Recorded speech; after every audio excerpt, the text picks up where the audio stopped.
Мына мисалы 12-жылы Камчыбек Ташиев забордон секирип кетти, ошол жерде бийликти басып алалы деген чакырыктарды ачык эле чыгып атпады. Бул жерде жүрбөйбү, туурабы? Сот практикасында ушундай кылмыштуулукка карата соттор кеңири колдонуп атса, пробацияны, бул да суроо жаратып атат. Анткени соттун деле абийири барбай атат да, буларды кесип эркинен ажыратып койгонгочу. Эми жок дегенде шарттуу берели, жок дегенде эркиндикте жүрсүн. Ошол эле Атамбаевди ала турган болсок, ажырады да бардык наамдарынан. Эмне сыйлык болсо, бүт мамлекеттик ушуга чейин кандай сыйлыктары болсо, ошол сыйлыктардын баарынан ажырады. Наамдардын баарынан ажырады. Башкалар деле ошентип ажырап атат. А эмнеге бул жерде өзгөчө бир мамиле, өзгөчө бир неме түзүлүп атат да? Эртеби кечпи мындай тандеми бузулмак. Мында тандем канча 5 жыл сакталып турду да. 5 жыл сакталып турду, шайлоого жакын. Баарыбыз эле байкап турдук. Камчыбек Ташиев өзүнүн амбициясын менимче жашырган деле жок. Анткени бүт чөйрөгө деле кирип, өзүн аябай акыркы мезгилде өзүн аябай пиар кылып баштабадыбы.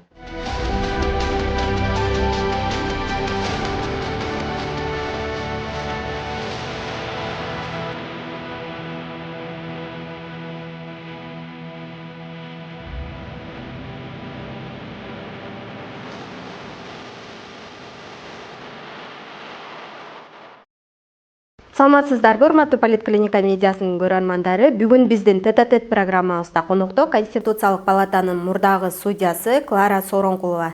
Клара айым, саламатсызбы? Кош келдиңиз биздин эфирге. Рахмат чакырганыңарга. Клара айым, ушу кечээ Бишкектин 1-май райондук сотунда коомчулукка 75-чилердин каты деген ат менен белгилүү болгон кылмыш иши боюнча өкүм чыкпадыбы? Анан ушул боюнча негизи адилеттүү чечим болду деп эсептейсизби бул өкүмдү? Эми бул жерде адилеттүү же мыйзамдуу деген суроо да жаралган жок да, чынындачы. Анткени чечим жана коомдогу суроолорго жооп бергендин ордуна тескерисинче кайра мындай жооп бербей эле тескерисинче абдан көп суроо жаратып койду бул чечимчи.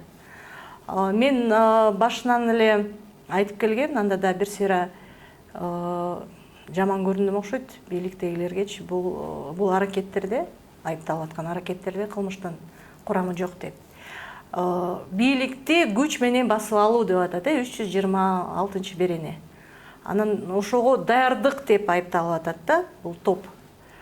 Анан эми бийликти күч менен басып алууга даярданыш үчүн мыйзам так өзү баягы кылмыш жаза кодексинен келип чыгат да, объективдүү жагы, субъективдүү жагы деген жерлери бар.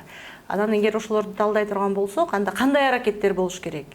Күч менен басып алат деген сөз бул куралдуу басып алат дегенди билдирип атат да. Демек курал даярдаш керек, туурабы? Топ даярдаш керек, план түзүш керек. Ушул аракеттер эгерде далилденсе, анда ушундай айып койсо болот. Анан бул жерде айыбы кандай болуп атат? 75 кишинин катынын негизинде шайлоо мыйзамдарына өзгөртүү киргизип туруп, мөөнөтүнөн мурда шайлоо дайындап туруп, анан шайлоого барып, президент болоюн деген максаты болгон деп атат. Аны эми болбой атат да, бийликти күч менен басып алган дегенге келбей атат да, жарашпай атат да, ооба. Анткени эми шайлоо жолу менен эч ким эч качан бийликти басып албайт. Бийликке келсе болот, шайлоо жолу менен шайлоону бурмалап келсе болот, туурабы? Мыйзамсыз жол менен. Бирок баары бир мындай аракеттер бийликти күч менен басып алат дегенге жатпайт.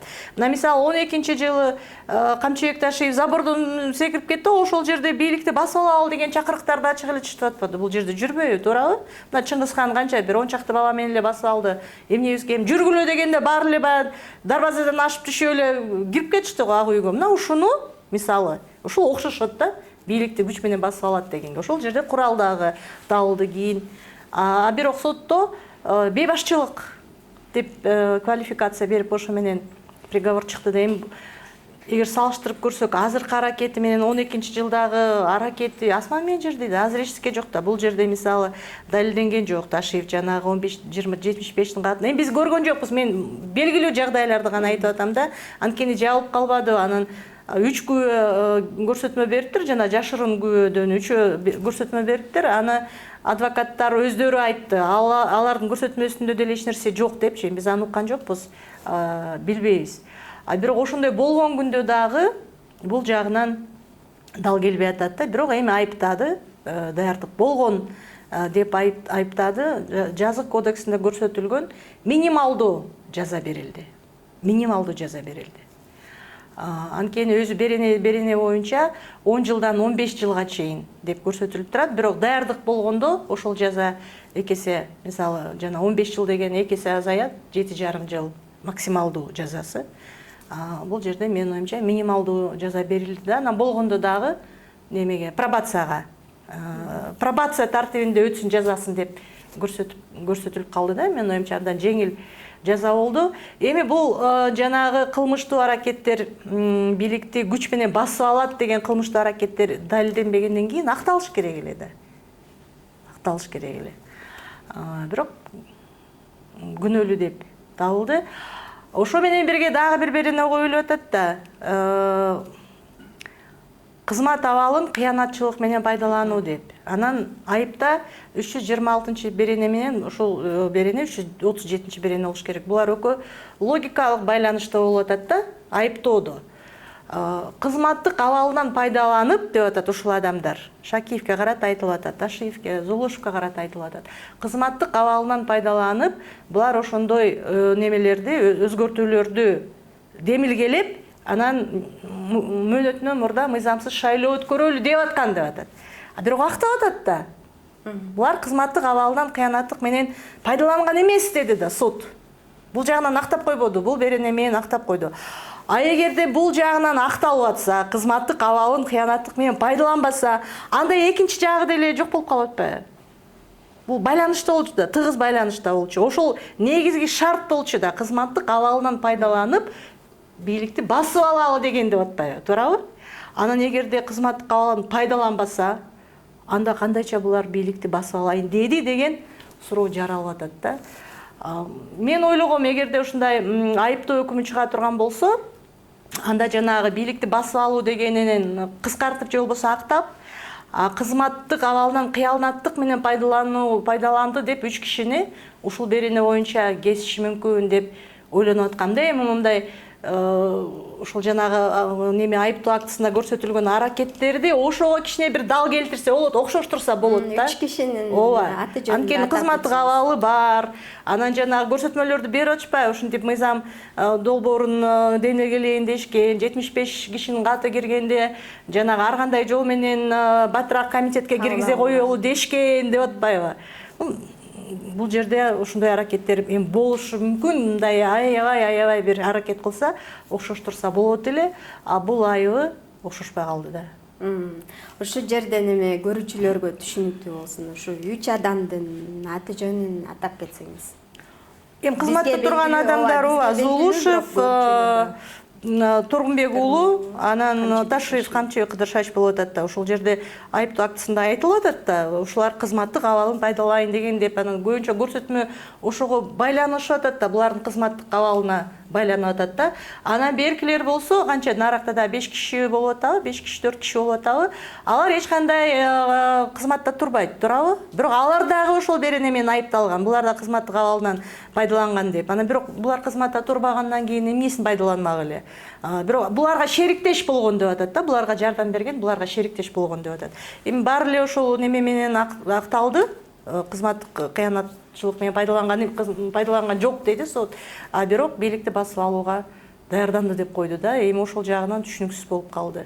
Кандайча басып алат эле анда? Ошо байланыш болбой калса, анан кандай чечим чыгышы керек эле анда? Азыр кандай чечим чыгарып койду? Эми акталыш керек болчу. Акталыш керек болчу десең азыр дагы айтышат.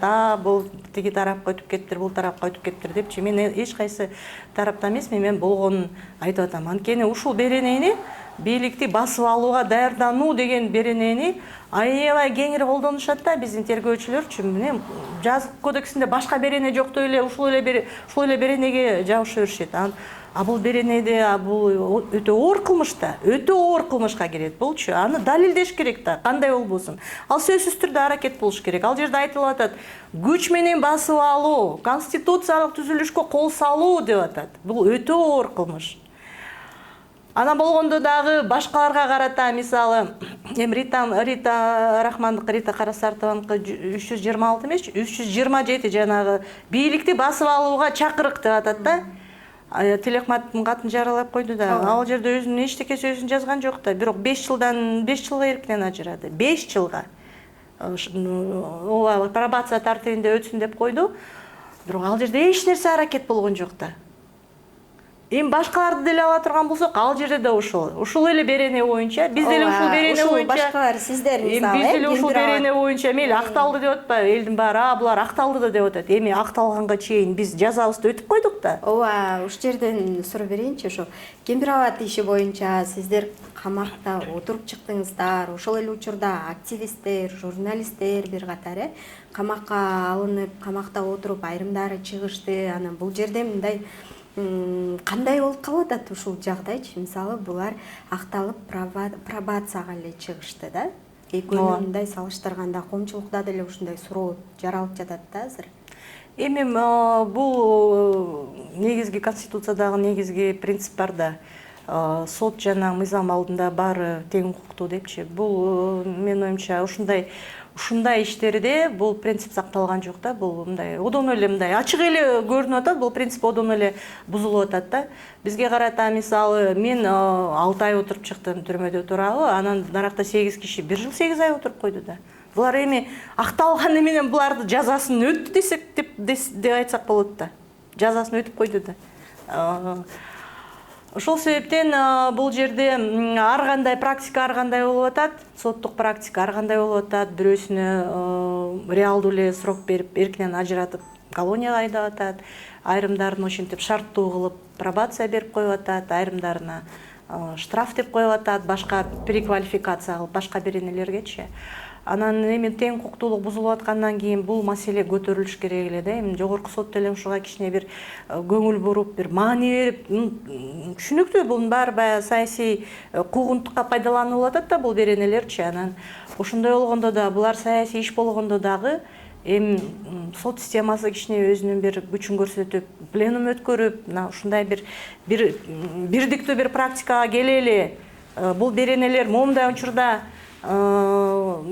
неметиш керек, коюлуш керек депчи, айып катары деп бир түшүндүрмө иштерин жүргүзсө жакшы болот эле да. Анткени эми бул баягы элдин баары эле мына азыр социалдык тармакта баары эле ушундай комментарий берип атат, туурабы? А эмне үчүн баланча ушул эле берене менен баланча жылга кесилип кетти, а буларды чыгарып жиберди деп. Бул бийликтегилер ушул нерселерге маани бербегени менен бул жалпысынан бийликке карата ишенбестик сезимин жаратып атат да. Туурабы? Ишенбестик сезимин жаратып атат. Ошол себептен бул ойлоно турган проблема болуп калды. Анан дагы көп суроолорду жараткан эми юристтер да жазып атат, бул жерде пробация колдонулбаш керек эле депчи. Анткени ооба туура 81 жазык процессуалдык кодексине 82 беренесине так көрсөтүлүп турат. Анткени бул кылмыш биринчиден өтө оор кылмышка кирип атат, даярдыгы оор кылмышка кирип атат да. Оор кылмышка кирип атат. Ошол жерден пробация кандай учурда колдонулуш керек? Оор кылмышка кирип атат. Оор кылмыш жана өтө оор кылмыштарга пробация колдонулбайт. Анан экинчиден так көрсөтүлүп турат.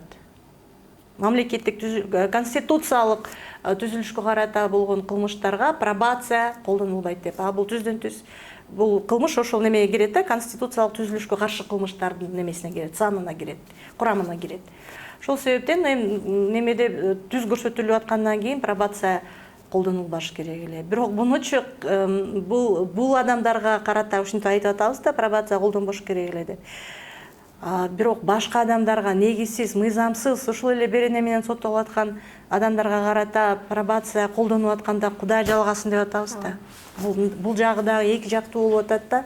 Ошол себептен бир эгерде сот практикасында ушундай кылмыштуулукка карата соттор кеңири колдонуп атса пробацияны, бул да суроо жаратып атат да. Анткени соттун деле абийири барбай атат да, буларды кесип эркинен ажыратып койгонгочу эми жок дегенде шарттоо берели, жок дегенде эркиндикте жүрсүн деп атат. Соттор аяп атат, соттор көрүп атат мыйзамсыз экенин. Бирок актап койгонго немеси жетпей атат да, эрки жетпей атат.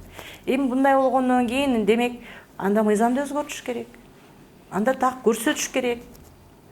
Же болбосо тергөө органдарына бир неме бериш керек, установка, токтоткула депчи. Ушул эле жалаң эле ушул берен эмени эле баарын эле неме айыптай бергениңерди токтоткула. Башка деле беренелер болуп атат да, жеңилирээк деген мааниде айтып атам да. Эми бул куугунтук токтобойт да, кандай болбосун. Токтобойт, күчөшү мүмкүн. Бирок токтобойт. Сот системасын ушул күнгө чейин дайыма эле бийлик органдары курал катары саясий күрөштө пайдаланып келген, бул дагы эле боло берет.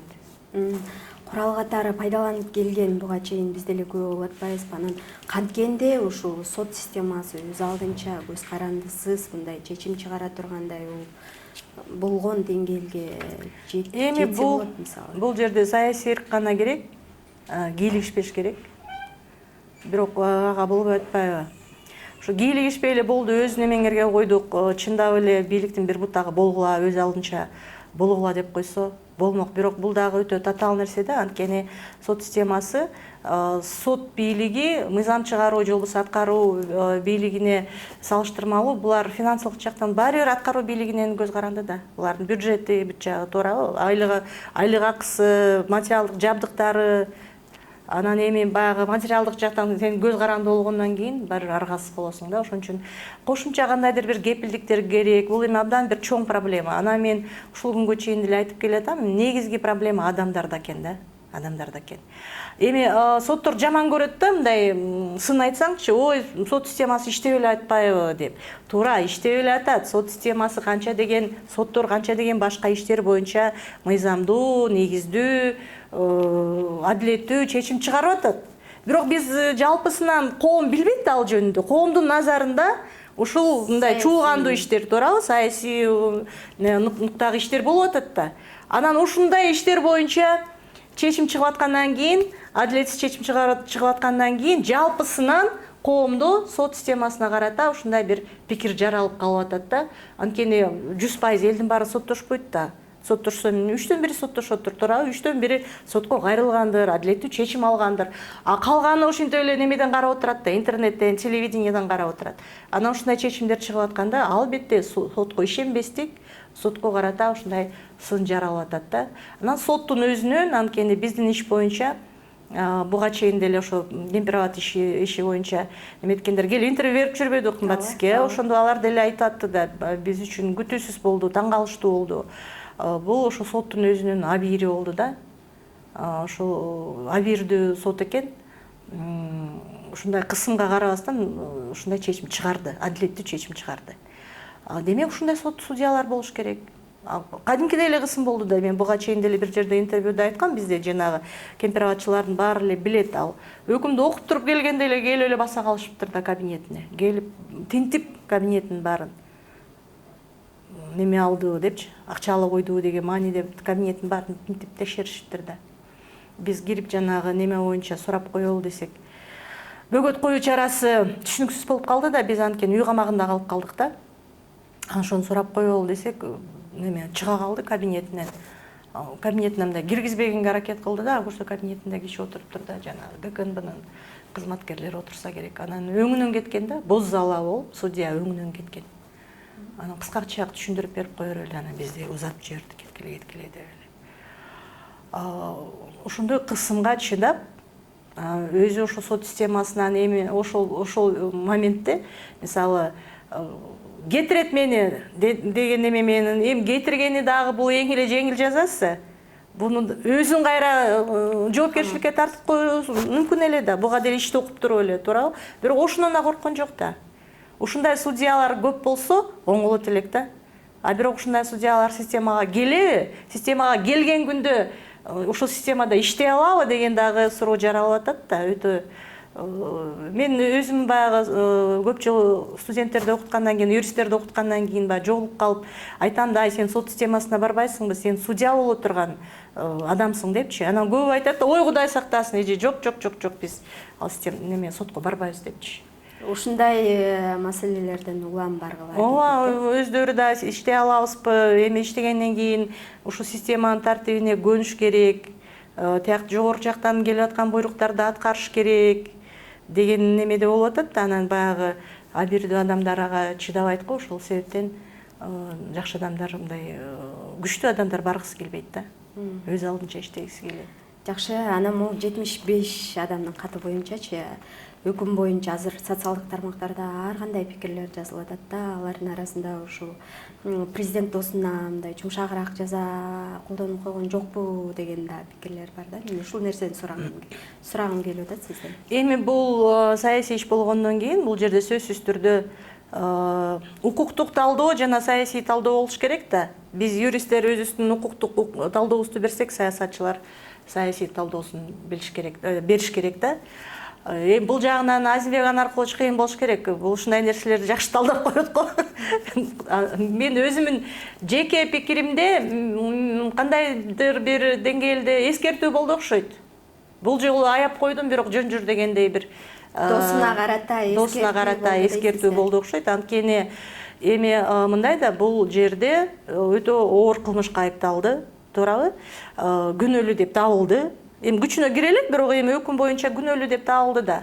Өзү мыйзам жагынан караганда, демек сот бүт жагдайдын баарын изилдеп чыкты, бүт далилдин баарын изилдеп чыкты, жана ошонун негизинде күнөөлүү деген тыянакка келди, туурабы?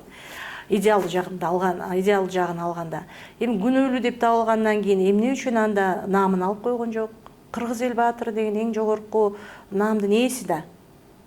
Анан конституциялык түзүлүшкө каршы кылмыш кылса, бийликти басып алам деп даярданса, эмнеге кыргыз эл баатыры ойдон калат? Ошол наамга татыктуу деген дагы суроо жаралып атпайбы? Анткени немеде көрсөтүлүп турат, кылмыш жаза кодексинде кошумча неме катары, жаза катары. Кошумча жаза катары. Эгерде оор жана өтө оор кылмыш кылган болсо, анда наамынан ажыраш керек деп атат да. Андан башка дагы немелери бар да. Аскердик наамдары дагы бар да. Мамлекеттик наамдары бар, аскердик наамдары бар, чиндер, званиялар бар. Ал да көрсөтүлүп турат, ошолордон да ажыратыш керек болчу деп. Бирок ал маселе көтөрүлгөн да жок. А бул эмнени билдирет? Сен баатыр бойдон калдың, сен баягы башка эмгегиңе баалап атабыз, бирок конкреттүү бул ушул учурга ушундай жаза дегенди билдирет. Эми андай болбойт да. Анткени мыйзам так көрсөтүп атат да. Эгерде наамы болсо, сыйлыгы болсо, бирок кылмыш кылса, болду, ажыратыш керек деп атат, туурабы? Эми башка кылмыш болсо дагы калтырып коюшу мүмкүн эле. Анан эми мамлекетке каршы кылмышка даярданып атканда, эми баягы соттун логикасы менен айтып атам да. Соттун логикасы менен алганда ушундай болуш керек болчу. Бул дагы бир чоң суроо. Ошол эле Атамбаевди ала турган болсок, ажырады да бардык наамдарынан. Эмне сыйлык болсо, бүт мамлекеттик ушуга чейин кандай сыйлыктары болсо, ошол сыйлыктардын баарынан ажырады. Наамдардын баарынан ажырады. Башкалар деле ошентип ажырап атат. А неге бул жерде өзгөчө бир мамиле, өзгөчө бир неме түзүлүп атат да? Мындай артыкчылык түзүлүп атат. Бул жагында да суроо бар. Анан эми жанагы конфискациялоо деп койбодубу? Азыр конфискацияга киргендерек токтололу. Могу 1 жыл мурда эсиңиздеби, мисалы президент Садыр Жапаров менен Камчыбек Ташиевдин мамилеси ажырагыстай, экөө бирге бийликти башкарып аягына чейин жетчүдөй сезилген да. Бирок азыр бул тандем бузулуп атат. Буга эмне себеп болуп атат деп ойлойсуз?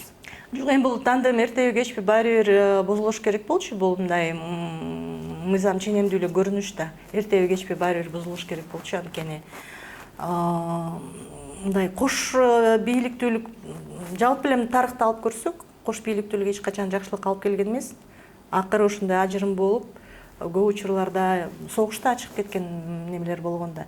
Эгерде эки адам ошентип кош бийликтүүлүктө турсак, чогуу бийлик жүргүзүп атса, анда сөзсүз түрдө бирөөсү абсолюттук түрдө башкасынын авторитетин тааныш керек да, баш ийип бериш керек. Мисалы, Россияда Путин менен Медведев, алар деле тандем деп айтсак болот да, туурабы? Медведев президент болуп турду, бирок үстөмдүк кылган жок да.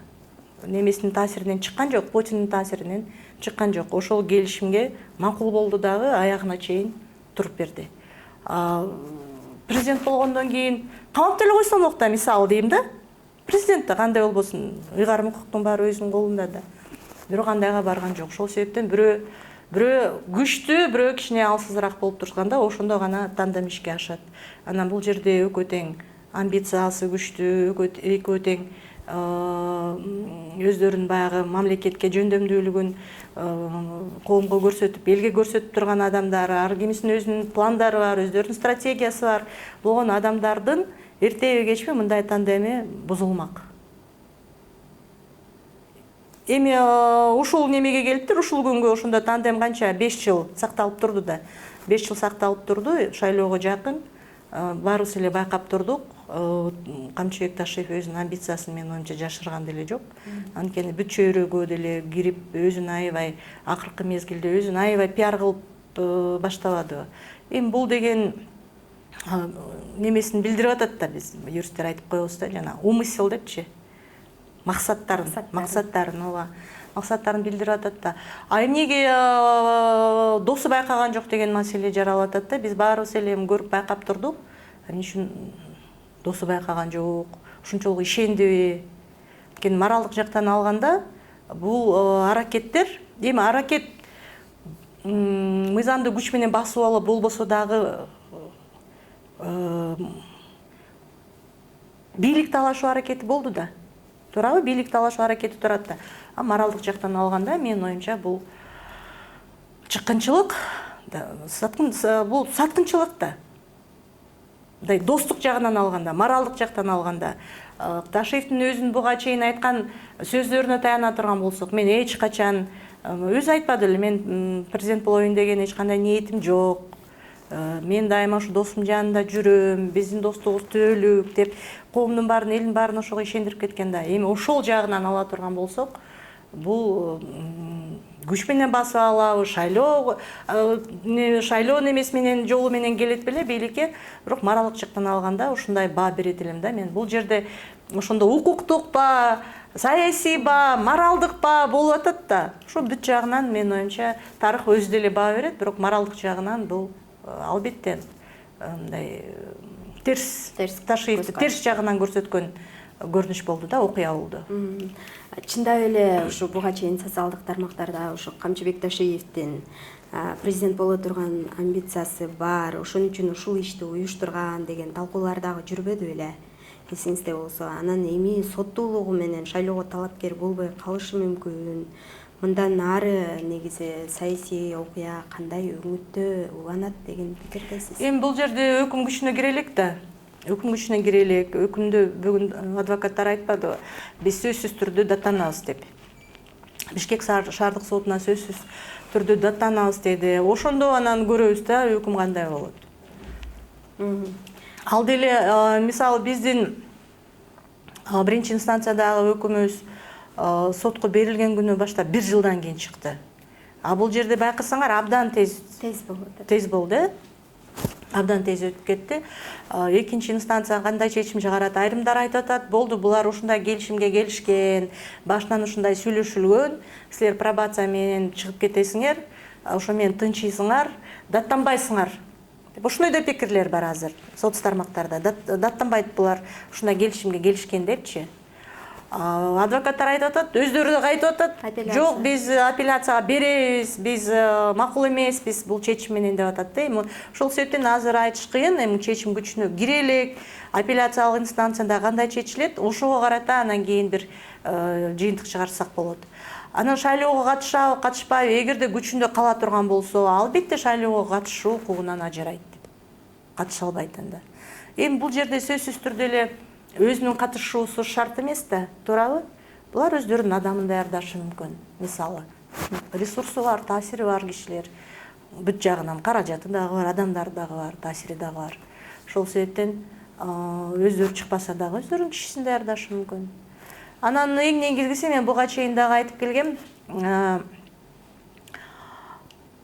негедир ушул эле окуяга неметип калышты да, мындай байланып калышты да. Ушул шайлоо өткөрмөө экен, анан 75-тин каты депчи. Мындай алганда эми биз өзүбүз көрүп турган эле толтура немелер турат да. Мындай кылмыштуу аракеттер Ташиев тарабынан, туурабы? Мисалы, мага карата мыйзамсыз куугунтукка алуу, мыйзамсыз кылмыш ишин козгоо, куугунтуктоо, мыйзамсыз кармоо. Эми түздөн түз турбаса деле ошол жердеги жанагы ички иштер кызматкерлери өздөрү деле айтып атты. Биз билип эле турабыз, адилетсиз, мыйзамсыз аракет кылып атканыбызды билип атабыз, бирок эчтеке кыла албайбыз. Тияктан келип атат. Тапшырма келип атат. Тигилердин көзөмөлүндө турат, биз эчтеке кыла албайбыз деп өздөрү айтатты. Болгондо дагы жетекчилер айтатты. Мына кечирим сураганда айтып атты да, биз эчтеке кыла албайбыз, баарын билип көрүп турабыз. Бирок биз жөн эле мындай аткаруучубуз депчи. Турду. Канча деген мисалы депутаттарга карата кандай кыянатчылык кылды, туура? Бул кызматтыга алынган кыянатчылык менен пайдалануу жана чектен чыгып кетүү. Андай да берене бар да. Эл өкүлүнө карата кандай мамиле кылып атты? Канча деген кишинин, канча деген эл өкүлдөрүнүн, депутаттардын мандатынан ажыратып койду. Мыйзамсыз иш козгоп. ГКнын өзүндө деле толтура мыйзамсыз иштер козголуп атты да. Турбай бул көз көрүнүп эле турат дейм, аны далилдеш деле оңой. Бизди чакырып келсе эле биз көрсөтмө беребиз, ал деле далил да. Өзүнүн кол астында иштегендер канча кызматкер азыр СИЗОдо турат, коррупцияга айыпталып. Эми ал жерде өзүнүн немелери болгондон кийин тиешеси, Ташиевдин тиешеси жок деп айта албайбыз да. Неме тиешеси жок экен деп ишеничтүү эч ким айта албайт да. Өзүнүн кол астындагы адамдар болуп аткандан кийин алар кандай көрсөтмө берип атат, канчалык тиешеси бар, бунун баары жабык болуп атат, билбейбиз. Албетте тиешеси бар деп мен дагы айта албайм, мен анткени өзүм дайыма айтып жүрбөймбү, күнөөсүздүк презумпциясы сакталыш керек депчи. Бирок шектүү катары эсептесек болот да. Мисалы менде бар да ошондой шек бар. Тиешеси бар, мыйзамсыз ба, жок, коррупциялык кандайдыр бир схемаларга. Канча деген ишкерлер арыз жазыптыр, канча 700гө жетип калды деди. Ошол арыздар боюнча, ошол себептен улам ушинтип немеге чыккан сайын, журналисттер менен маекке чыккан сайын мен айтып атам да, бул парламенттик көзөмөлгө алыш керек болчу. Жөн эле парламенттин жетекчилери, депутаттар божомол катары айта бергенин ордуначы парламенттик иликтөө жүргүзүп, толугу менен УКМК немесин ишмердүүлүгүн, акыркы 5 жылдагы ишмердүүлүгүн толугу менен текшерип чыкса болмок. Анткени булардын толук кандуу укугу бар. Булар көзөмөл жүргүзүш керек аткаруу бийлигине карата. Анан эмнегедир ошо УКМК эле немесиз калат да, көзөмөлсүз калат. Башканын баарын көзөмөлдөйт, УКМК эле көзөмөлсүз калат. Канча деген каражат кетип атат. Эмне үчүн? Кандай каржыланып атат? Эми булардын баарын ишмердүүлүгүн баары жашыруун деп атпайбы? Жашыруун болгондо кайсы жагы жашыруун? Чалгындоо, контр чалгындоо, туурабы? Өздөрүнүн иштөө методдору, ошол жагы жашыруун, туура. Аны эч кимге айта албайт. Ага канча каражат кетип атканын бизге айта албайт.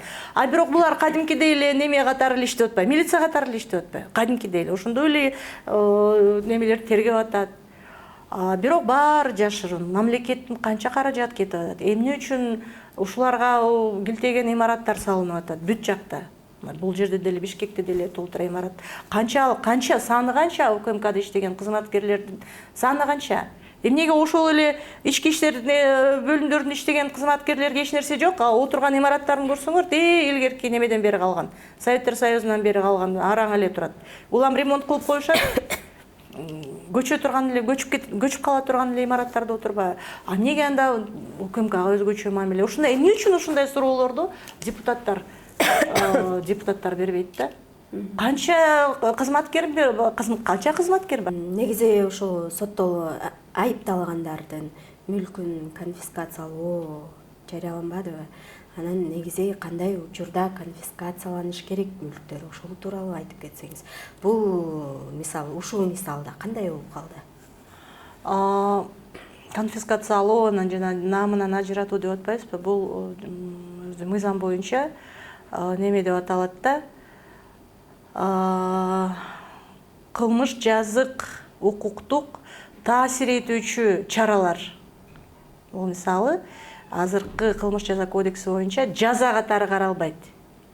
Таасир этүүчү чаралар деп атат да. Ошондо негизги жазага кошумча катары пайдаланылат да. Сот тарабынан ар бир иште иштин жагдайына жараша сот ошол чараларды кылмышка кошуп, жазага кошуп белгилейт өкүмдөчү. Эгерде кылмыштын негизинде, кылмыштын жыйынтыгында кандайдыр бир мүлктүк зыян келтирилсе, ошондо ошол зыяндын ордун толтуруу үчүн конфискациялоо колдонулат. Ошондо белгилейт да сот конфискациялоону. Анан жүйөлүүчү жагында, өкүмдүн жүйөлүүчү жагында сөзсүз түрдө көрсөтүш керек. Кандай зыян келген жана анын өлчөмү кандай. Анан ошого карата мүлкүн конфискациялайт. Бул мурдагы кылмыш жазык кодексинде конфискация так санкцияларында көрсөтүлүп турчу. Эркинен ажыратылат, конфискациялоо менен деп. Азыр сот өзү чечет. Конфискацияны колдонобу же колдонбойбу. Бул жерде сот конфискациялоо деп койду, а бирок эми өкүм чыкканда, толугу менен чыкканда бирөө жарыялайттыр, ошондо көрөбүз да, эмне кандай зыян келди. Азырынча мындай материалдык зыян келди деп айта албайбыз да. Анткени жок да, болгон жок да. Булар жанагы эле кат кирди, анан ал кат жогорку кеңештен отделден отделге өттү, анан комитетке өттү, анан жана немелер Курсан Асановдор неме деп айыпталды да. Курсан Асанов канча 2 кишиге кол койдуруп койгонбу? Чакырып кол коюп кой депчи. Ошол үчүн эле канча айдан бери, 2 айдан бери түрмөдө отуруп чыкпадыбы. Ооба, анан эми бул жерде андай материалдык зыян келген жагдай жок да, келтирилген жагдай жок.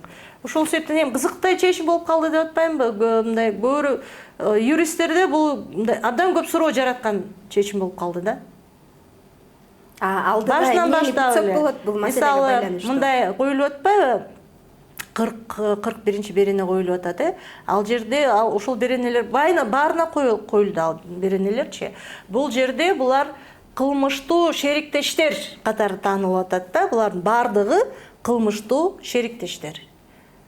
А бирок эмне үчүн кылмыштуу шериктештерге жаза бирдей болуп калды? Жазасы бирдей болуп калбады.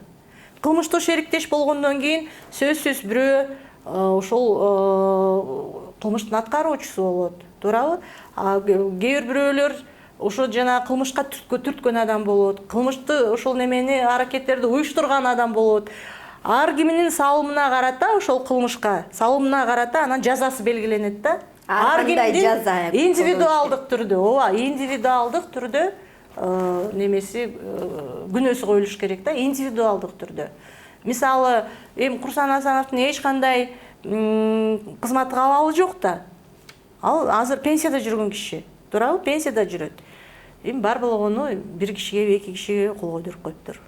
Эмне үчүн анда ошол эле мүмкүнчүлүгү да көп, жогорку деңгээлде, мамлекеттеги абдан жогорку деңгээлдеги кызмат ордун ээлеп турган жогорку кеңештин төрагасына ошондой эле жаза коюлуп атат.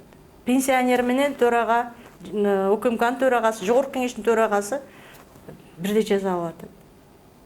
Кызыктай да эми чечимчи. Эми соттордо эле ушундай немелерде, кырдаалдарда сотторду аяйсың да. Анткени эми сот баягы өзүнүн оюнан эчтеке чыгара албайт да. Болгон жагдайды сотто териштирилип аткан, текшерилип аткан болгон жагдайды жазыш керек өкүмгөчү. Анан эми башка эч кандай жагдай жок болсо, туура фантазия кылып оюнан чыгарып туруп эле өкүм жасап койсо болот, бирок анта албайт да. Азыр мисалы бүт жазылып атат да. Кандай болбосун? Аудиозапись, видеозапись, стенограмма баары жазылып атат. Сот дагы эч жака өзүнүн чегинен чыгып кете албайт да. Анан аргасыздыктын өкүмдөрү да ушундай чечимдерчи, саясий чечимдер боюнча. Анткени бул жерде эгерде ишке ашып кеткен болсо, ошондо толук кандуу аныктаса болот эле да. Бул мына ушундай аракеттерди жасады, бул жогорку кеңешке киргизди, анан немелерин, процедуралардын баарын бузуп туруп, тез-тез 3 окуудан өткөрүп жиберди деп мисалы деп атам да. Ошондо анын ошо кылмыштагы орду так белгиленмек, Бул ушундай аракеттерди кылды деп. Анан бул болсо ошо жана катты кол койдурду, Талгарбековго ушундай айып коюлуп атпайбы, катка кол койдурган, көпчүлүгүнө кол койдурган Талгарбеков депчи, ишке ашып кеткен болсо. Анан бул жерде даярдык болуп аткандан кийин дагы булардын ар биринин күнөөсүнүн өлчөмүн белгилеш абдан кыйын болуп калды да. Мүмкүн эмес болуп калды. Анткени бул даярдык болуп атат да. Даярдык болгондо, эгерде чындап эле кылмыштуу аракеттер болгондо, анда аныкталмак, албетте аныкталмак. Балончак бирөө барып курал чогултуп келмек, бирөө жанагындай топторду түзүп, ошолор менен жыйын өткөрүп турмак, инструкция бермек, туурабы? Анан мындай аракеттерде жок нерсени кантип далилдейт деген маселе болуп атат да. Сотторду да аяйсың да, тергөөчү менен соттордучу. Айласы кетет булардын дагы. Же немеден алып фантазия кылып чыгара албайт. Ушул эмелердин негизи ушундай маселелердин баары келип эле сот системасына такалып атпайбы? Баары эле сот ошол эле системасына кемпирабад иши, ошол эле журналисттердин иши, активисттердин, мына бүгүнкү маселе баары сотко такалып атат да. Анан биз канткенде ушу соттордон адилеттүү чечимди күтсөк болот, канткенде соттор адилеттүү иштегенге мүмкүнчүлүк жаралат деген суроо. Ой, бул суроого жооп бериш өтө кыйын го. Анткени биз деле күткөн эмеспиз да, биздин иш боюнча деле. 1-май райондук сотунда өкүм чыкканда биз деле күткөн эмеспиз. Биз даярданып келгенбиз, болду ушу менен кетебиз. Кайра СИЗОго кирип кетебиз деп даярданып келгенбиз. Биз үчүн аябай күтүүсүз болду да. Абдан мыйзамдуу, абдан адилеттүү чечим чыкты. Бирок ошол чечим биз үчүн сюрприз болду да. Ушунчалык күтүүсүз чечим болду. Шок болуп калдык. Элестетсеңер, биз азыр ушундай адилеттүү, мыйзамдуу чечим биз үчүн, жарандар үчүн мындай акылга сыйбаган нерсе болуп атпайбы? Эң өкүнүчтүүсү. Күтүүсүз нерсе болуп атат. Ооба, мисалы эми сенин эч кандай күнөөң болбогондон кийин ишенишиң керек да. Сот мени актайт, ошого ишеничтүү келишиң керек, туурабы? Башыңды бийик көтөрүп турушуң керек. Мен акталам деп сотко ишенишиң керек. А биз болсо немелерибиздин баарын, оокаттарыбыздын баарын чогултуп алып, рюкзактарыбыздын баарын чогултуп алып, азыр сразу кетебиз. Биз келгенде эле толтура жана СИЗОдон толтура немелер келди, ГСИнден. Толтура солдаттар келди. Ошол биринчи белги да. Эгерде ошончолук көп адам келсе, демек булардын баарын азыр өкүм чыгат, булардын баарын азыр алып кетиш керек деп. Ошону көргөндө эле дагы ого бетер ренжидик. Аны мен айттым тигилерге, айтпадым беле депчи, акталабыз дейсиңер, айтпадым беле деп. Даяр турдук. Анан мыйзамдуу чечим чыккандан анан ушундай таң калганыбыз, бул ушул эле көрүнүш өзү да өкүнүчтүү болуп атпайбы? Сен мыйзамсыздыкка ишенип келесиң да, адилетсиздикке ишенип келесиң. Сөзсүз адилетсиздик болот депчи. Сөзсүз болот деп ошого ишенип, ошону күтүп келесиң. Анан адилеттүү чечим чыгып атканда таң каласың. Жакшы маек болду, Клара айым. Убактыңызды бөлүп келип бергениңизге ыраазычылык билдиребиз. Ошону менен маегибизди жыйынтыктайлы. Сиздер менен Поликлиника медиасынын тет-а-тет программасы болду. Аны мен Кымбат Турдубекова алып бардым. Кайрадан амандашканча саламатта туруңуздар.